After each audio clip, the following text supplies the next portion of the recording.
Hello दोस्तों, आज हम आपको बताएंगे प्रस्तावना के बारे में। देखिए, प्रस्तावना कहाँ से शुरू होती है। सबसे पहले बैठक होती है संविधान सभा की 9 दिसंबर 1940 को, जिसमें अस्थायी अध्यक्ष सच्चिदानंद सिन्हा को चुना गया था। यह बैठक एक दिन छोड़कर एक दिन होती थी। उसके बाद 10 तारीख को छोड़कर 11 तारीख को बैठक हुई, जिसमें अस्थायी अध्यक्ष डॉक्टर राजेंद्र प्रसाद को चुना गया। फिर 12 तारीख छोड़कर 13 दिसंबर 1940 को यह बैठक हुई, और जिसमें उद्देश्य प्रस्ताव पेश किया था पंडित जवाहरलाल नेहरू ने। ठीक है। उसके बाद जब उद्देश्य प्रस्ताव पेश किया था, यह एक्सेप्ट हुआ था 22 जनवरी 1947 को। ठीक है। आइए, तो प्रस्तावना में क्या लिखा था आगे जानते हैं। उसमें लिखा था we the people of India, यानी कि हम भारत के लोग। उसमें लिखा था कि जो हमारा प्रकृति होती है संप्रभुता, समाजवादी, पंथनिरपेक्ष, और हमारी लोकतंत्र और हमारी गणराज्य है। देखिए, जो हमारी संप्रभुता का मतलब होता है कि जो हमारे इंटरनल और एक्सटर्नल काम होते हैं उस पर जो काम करेगी हमारी सेंट्रल गवर्नमेंट करेगी। फिर आता है हमारा समाजवादी का मतलब होता है कि जो नीची जाति के मतलब गरीब लोग होते हैं उनको ठीक है, बराबर का अधिकार मिलेगा। ठीक है। तीसरा आता है हमारा पंथ निरपेक्ष का मतलब होता है कि चाहे कोई हिंदू हो, मुस्लिम हो, सिख हो, ईसाई हो, सबको समानता के अधिकार से ही देखा जाएगा। उसके बाद आता है हमारा लोकतंत्र होता है जनता के द्वारा किया गया शासन। फिर हमारा गणराज्य का मतलब होता है चाहे कोई प्रधानमंत्री हो, चाहे कोई सीएम हो, चाहे कोई आम जनता हो, अगर कोई वोटिंग डालेगा तो उसको वोटिंग ही होएगी। ऐसा नहीं कि कोई प्रधानमंत्री का लड़का है तो डायरेक्ट उसे कुर्सी पे बिठा दिया जाएगा। ठीक है। फिर हमारा इसमें प्रस्तावना में जोड़ा गया था न्याय हमारे 3 प्रकार के होते हैं। एक होता है समाजवादी, एक होता है आर्थिक, एक होता है राजनीतिक। समाजवादी वही होता है वे जो गरीब लोग होते हैं, और आर्थिक हमारा वो होता है जो आर्थिक हमारी ज़रूरतें होती हैं उनको सरकार के द्वारा पूरी की जाए।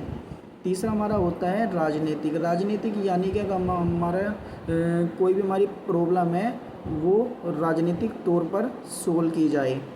ठीक है। इसके बाद जो हमारे स्वतंत्रता हमारी होती है एक विचार, एक अभिव्यक्ति, एक विश्वास, और एक होती है हमारी धर्म और उपासना। तो ये पांच प्रकार की होती है।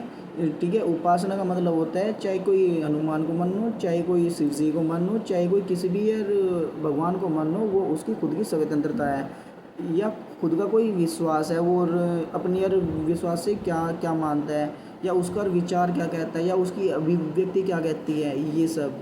ठीक है। इसमें फिर उसके बाद प्रस्तावना में जोड़ा गया था समानता में, यानी कि अवसर में समानता। यानी कोई अगर आईएएस का फॉर्म भरेगा तो 21 साल एज होनी चाहिए, चाहे वो काला हो, गोरा हो, किसी भी यार प्रकार का व्यक्ति हो, उसे समान अधिकार मिलेगा फॉर्म के लिए या किसी भी ठीक है योजना के लिए। ठीक है। और ये 26 नवंबर 1949 को स्वीकार किया गया था। ठीक है। उसके बाद क्या आता है, 2 प्रकार के वाद आए थे। एक आया था बेरुवारी वाद और एक आया था हमारा केशवानंद भारती वाद। ये क्या थे, जो बेरुवारी वाद आया था ये 1960 में आया था, और इसमें क्या हुआ था कि इसमें प्रस्तावना को ठीक है संविधान का भाग नहीं कहा गया था। फिर जो केशवानंद भारती वाद आया था उसमें प्रस्तावना को संविधान का भाग कहा गया था। ठीक है। देखिए, हमारा जो संविधान होता है, संविधान अगर बात आए कि भारत के बारे में, तो अगर बोले कि विश्व का सबसे बड़ा लिखित संविधान, अगर बड़े की बात आए तो वह हमारा भारत का संविधान। अगर बात आए भारत का प्रथम लिखित संविधान, वो था अमेरिका का संविधान। ठीक है। इतना क्लियर हो गया। उसके बाद क्या होता है कि मतलब कि लिखित संविधान और अलिखित संविधान होता क्या है। देखिए, लिखित संविधान वो होता है जिसमें जो सभाएं होती है, सभा के द्वारा जो डिसीजंस लिए जाती है और उसके द्वारा उसमें ऐड किया जाता है वो होता है लिखित संविधान। अलिखित संविधान वो होता है जो बिना बैठक के बना दिया जाता है, वो अलिखित संविधान होता है। शायद ये आपको ना पता हो, आज पहली बार पता लगा हो, ठीक है।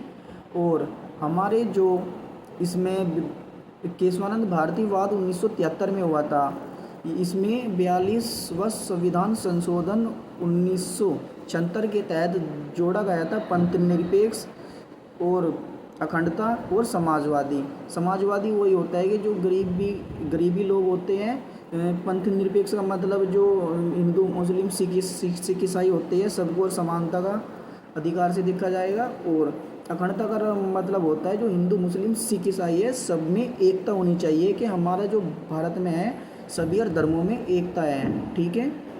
और फिर इसके बाद क्या आता है, भारतीय संविधान में जो बंधुता शब्द जोड़ा गया था प्रस्तावना में, उसका मतलब होता है ये हमारे भारतीय संविधान की गरिमा को प्रदर्शित करता है।